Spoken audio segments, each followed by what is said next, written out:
You have a character, Cheeks Magoo, and Cheeks Magoo just went on this whole arc exploring how they need to care less about what others think about them. And you find yourself at the climax. Do you A, have them do something to show that growth, or B, have them monologue and explain exactly to the audience what the point of their entire arc is?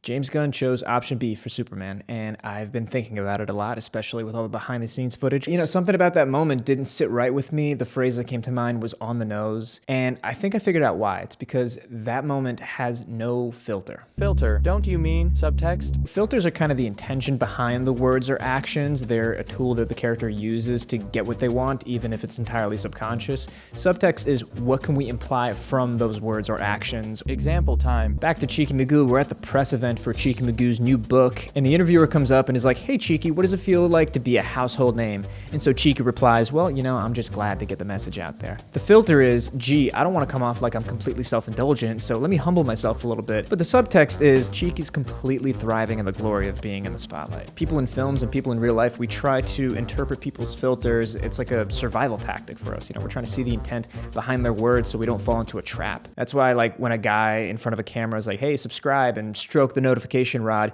you think to yourself, "Fuck you, I'm not subscribing."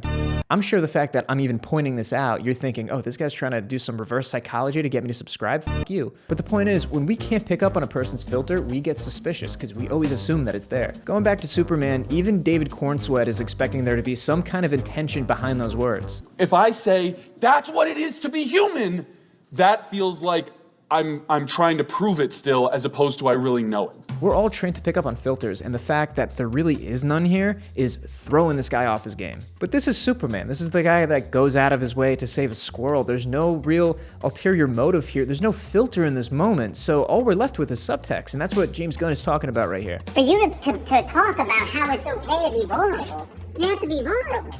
This scrambled my brain as a writer. You know, I go into every line of dialogue and I'm trying to instill a filter, some kind of subtext here. When I'm watching something and I can't pick up on a filter, my mind goes kaput. So with no filter in this moment, you have to ask the question, is that lazy writing? Well, it depends. Sticking with superheroes, let's talk about Iron Man. Can you imagine if Endgame ended like this? So Tony goes, he picks up the gauntlet, he looks Thanos dead in the eye, and he's like, "You know, Thanos, I gave up on being an arms dealer. I tried to put a suit of armor around the world. I signed some sketchy Sokovia Accords, but you know, in a twisted way, you've given me the chance to really finally redeem myself. I am Iron Man." No, that doesn't work. That's not Iron Man. My buddy Matt and I were talking about the ending monologue, and I brought up the fact that, that ending monologue, it's kind of on the nose. My buddy Matt looks at me in the eye and he's like, "Well, that's kind of the point. That's Superman. He's naive, he's corny, he's a genuine character almost to a fault." Each story gets to set up its own rules and its own understanding of the characters, and this ending monologue doesn't betray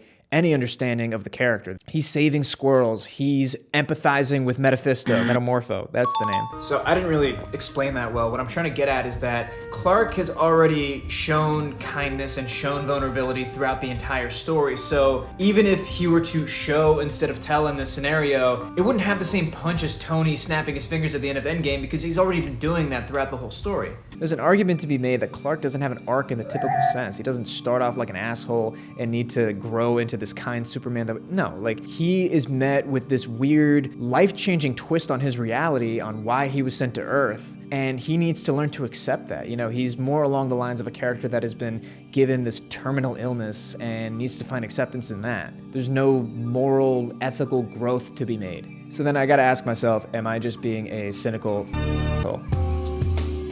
What if I'm projecting my life experience of always assuming that somebody has an ulterior motive onto Superman? What if I'm not used to watching a movie where the characters are just so genuine, just so what you see is what you get? I mean, they even do this with Lex. They lead you to believe that Superman being captured is a political move so Lex can do what he wants in that region of the world that I'm blanking on the name of. It's actually the other way around. He's doing this in spite of Superman. He's genuine, but in the other sense, he's just a fucking hater. So maybe there's a way to write that ending monologue in a way that doesn't directly spoon-feed the meaning of the story to the audience. Maybe this is just a quirk of James Gunn's writing, but maybe I should just shut the fuck up and enjoy the Superman movie. That's it.